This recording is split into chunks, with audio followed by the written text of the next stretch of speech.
Pagbubukas ng nominasyon para sa 2024 Outstanding Government Worker sa taong ito, ating tatalakayin kasama si Attorney Eileen Lizada, Commissioner mula sa Civil Service Commission.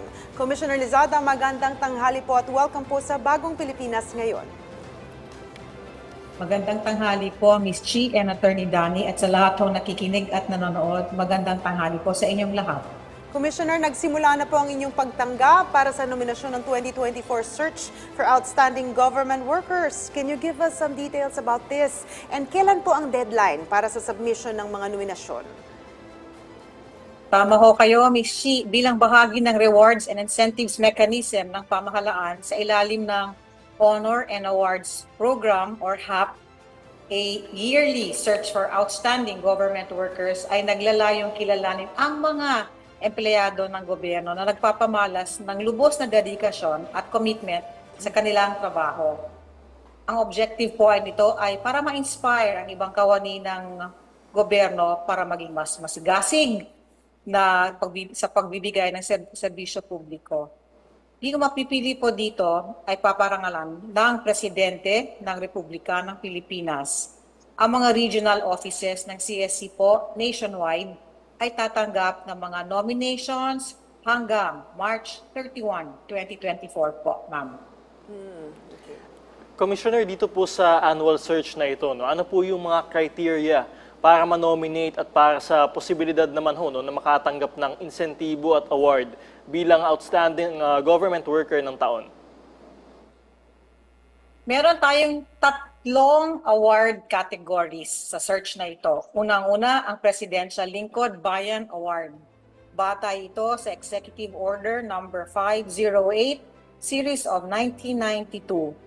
Ito ay parangal para sa outstanding work, performance, and contributions na may national, kabuuan, nationwide impact po. Ang pangalawang kategorya po ay ang Outstanding Public Official and Employee Award, Dangal ng Bayan, or Dangal ng Bayan Award, ay isang parangal para sa nagpapakita ng consistent ethical behavior ayon sa Republic Act No. 6713 o mas kilala pong Code of Conduct and Ethical Standards for Public Officials and Employees. At ang pangatlo po ay ang Civil Service Commission Pag-asa Award. Batay po ito sa Executive Order number 292 at ang implementing rules and regulations nito ay para sa natatanging kontribusyon na nakakatulong sa isang opisina, ahensya, community, or rehiyon. Well, Commissioner, maganda nga po itong motivation para sa mga kasama natin sa gobyerno. Pero marahil, tanong po rin ng marami sa ating mga kababayan, ano-ano po ba yung mga incentives na matatanggap ng awardee bukod po sa pagkilala at pagbibigay ng award? Maganda hong mga incentives po nito, Ms. Chi, no? Doon ho sa mga insentibo batay sa kanilang parangal, automatic na promotion sa susunod na mas mataas na posisyon na angkop sa kanilang kwalifikasyon para sa Presidential Lingkod Bayan at Dangal ng Bayan. Award categories. Meron tayong cash reward ng 200,000 para sa mga individuals na mananalo po at 100,000 po para sa bawat miyembro ng isang grupo na may hanggang 5 miyembro.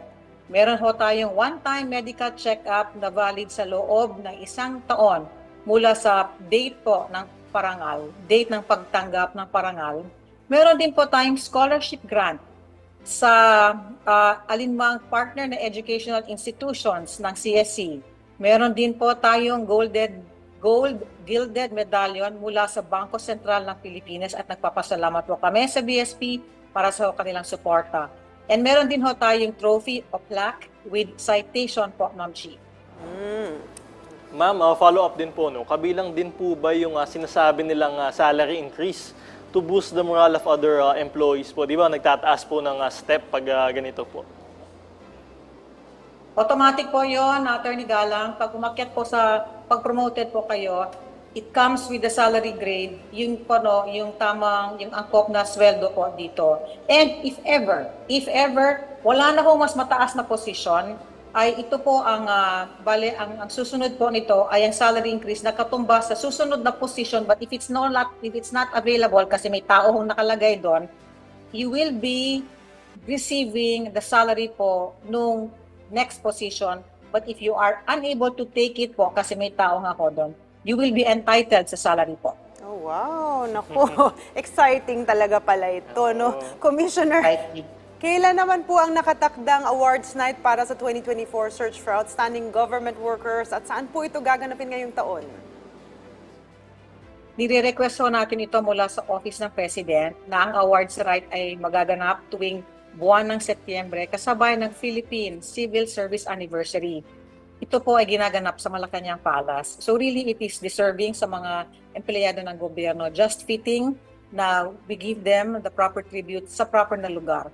Sa ngayon po ay nais naming anyayahin ang lahat ng mga kawani at human resource management practitioners na mag-submit ang nomination sa regional at field offices po hanggang March 31, 2024. Pwede ko kayong magrekomenda sa kaukulang ahensyang pampubliko ang isang individual or organisasyon mula sa pribadong sektor para sa isang particular na kategorya na search po. So even those in the private sector, kung meron ho kayong kilala na nasa gobyerno, pwede ho kayong mag-nominate, or an organization or an NGO, pwede ho mag-nominate. Ma'am, bago po ang inyong mensahe, ano naman po yung mga programa at polisiyang ipapatupad at aabangan ng mga empleyado ng pamahalaan sa taong ito para bigyang prioridad ang welfare and development ng mga ito? Good news para sa mga job orders, contract of service, yung mga contractual po natin, yung mga casual, and kasi yung mga categories 3 and 4, and career service employee with first level civil service eligibility. Pati co-terminus po. Ano ho ang good news para sa inyo? Kung kayo po ay nasa gobyerno na aggregate, hindi ho continue sa aggregate, combined, 10 years po, if ever nasa gobyerno na po kayo for 10 years, meron ho tayo kayong preferential rating. We are calling this po under resolution, CSC resolution number 2301123.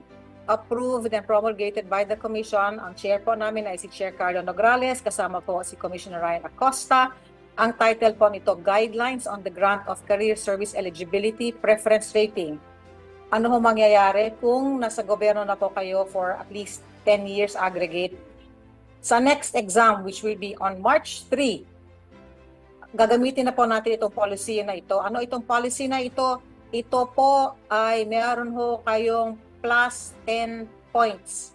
So kung hindi nyo naabot yung 80% passing rate at kung kayo po ay 70%, plus 10 points para ho pumasa kayo. I mentioned categories 3 and 4. Gusto ko lang hong i-expound ang categories 3 and 4 po. Ito po yung mga position po na nasa gobyerno.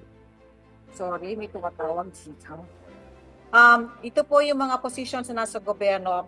Yung mga nakikinig ho ng mga kawani ng gobyerno, ito po ang category 3.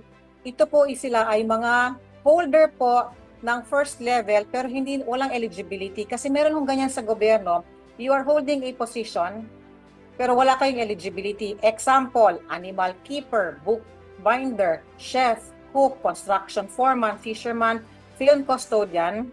Kung kayo ay nasa position ninyo na 10 years na po, applicable po ito sa inyo. Or sa category 4, ito po, kagaya ng driver ko, may driver's license siya. Dahil lisensyado siya, pwede ho siyang mag-take ng exams at applicable po ito sa kanya.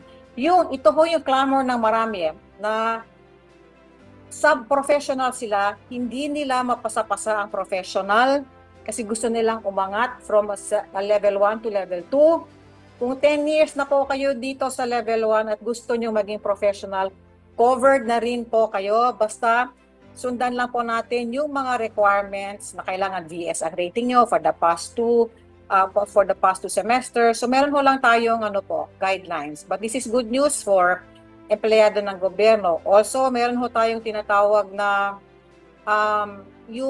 kasi ang learnings po natin sa gobyerno through through social media, and ito po ay binibigay ng Civil Service Institute namin.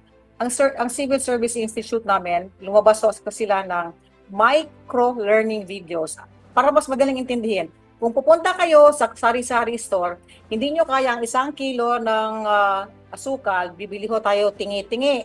So parang ganun ho yun. So there will be smaller videos for learning and development for levels 1, levels 2, para meron ho kayong number of training hours. Why is this important? Kasi kung ma-promote kayo, hinahanapan po kayo ng number of training hours. Aside from training hours, we want to enhance the skills and knowledge ng kawani ng gobyerno po para mas marami pong madagdagan sa kanilang kaalaman.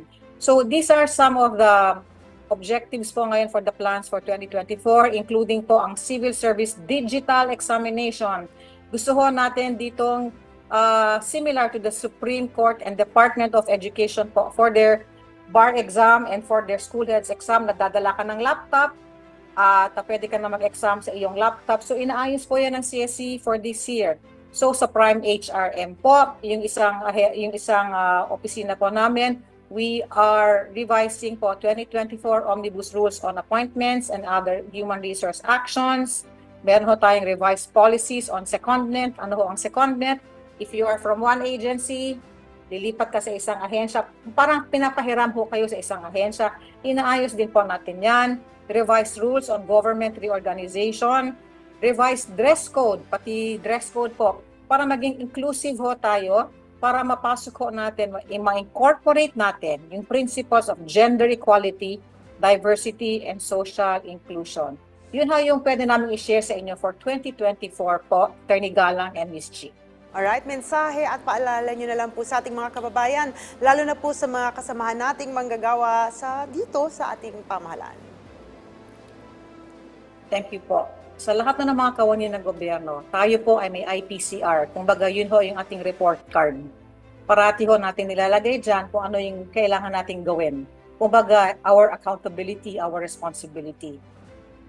Average ang nilalagay. Kung hindi man average, let us aim for outstanding. Kasi the best lang ho dapat ang binibigay natin sa araw-araw na nagigising tayo. Blessing ho yan. Mas grabe po ang blessing if we are where we are, because to serve, I say, is always a privilege.